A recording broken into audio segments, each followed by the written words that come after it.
Jason, we all want to know, is the weather nice? Is the nice weather going to last for a long time? Well, we get today, the rest of today, tomorrow, as well as Friday, with no significant problems, but then the thunderstorms are going to come right back. We've got a west wind with a dew point in the low 50s. At that point, you don't really mind what the temperature is. We made it to the low 80s today. I think we'll make it to the mid 80s tomorrow, but boy, tomorrow morning should feel really nice with temps in the upper 50s and low 60s. Not jacket weather, but just comfortably cool. Tomorrow afternoon, a few clouds coming in, but no rain expected on Thursday.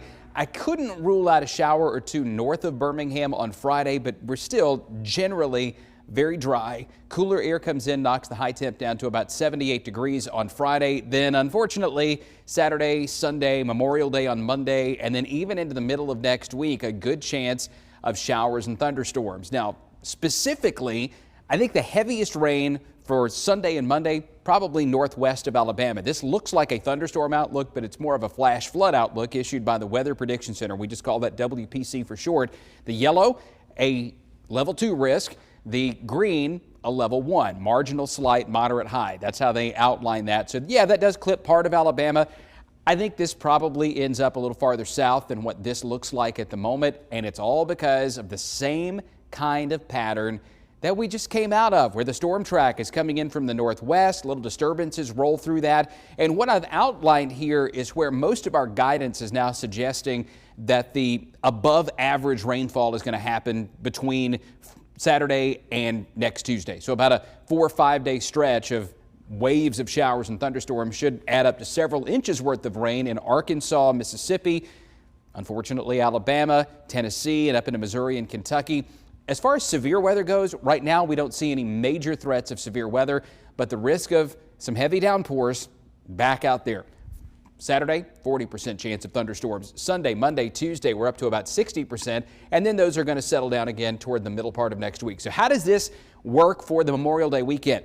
Saturday, it's not going to rain all day, but it may rain enough to cause some issues for outdoor activities, especially in the northern part of the state. That's 7 a.m. You can see the showers and a few isolated thunderstorms already in progress. Keep your eye right there.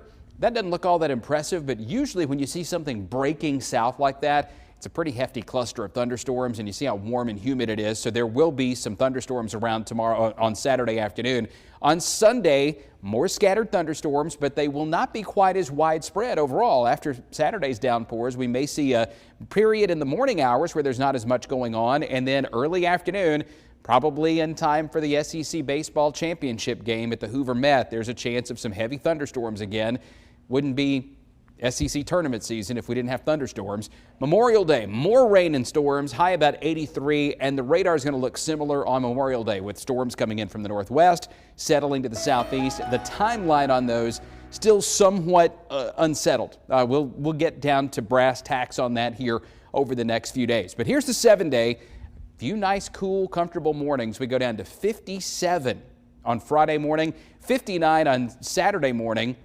Sunday, Monday, Tuesday, we're warming back up. The overnight lows back up into the upper 60s where it feels sticky, and that's where we get those thunderstorms in here for Memorial Day weekend. We just got some updates from the National Weather Service offices in both Birmingham and Huntsville on the tornado surveys from last night's storms, and I want to bring in meteorologist Jordan West for that info. Jordan? That's right. At this point, we have about 4 confirmed surveys across Alabama, so let's jump straight into it. For starters, we have one survey just south of Athens where we saw those pictures and videos earlier. This was confirmed an EF1 tornado. It was only on the ground for 2 minutes from 6:11 p.m. to 6:13 p.m.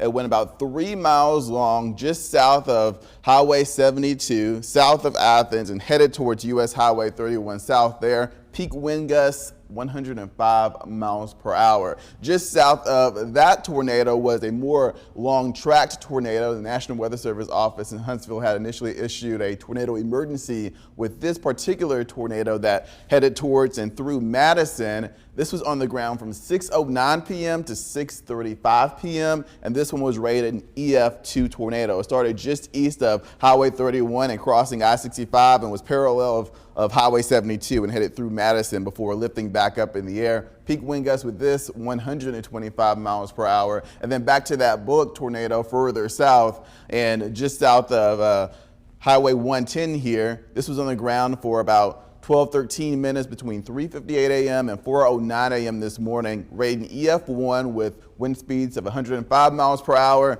and a length of about with peak winds of about 105 miles per hour. And then we still have some preliminary information on Cleburne County. As of now, all we know is that the tornado that went through this county saw wind speeds of about 100 miles per hour, and it was rated about an EF1 tornado. We should have a track on this soon, and we're still waiting on the information from St. Clair and Calhoun County as well.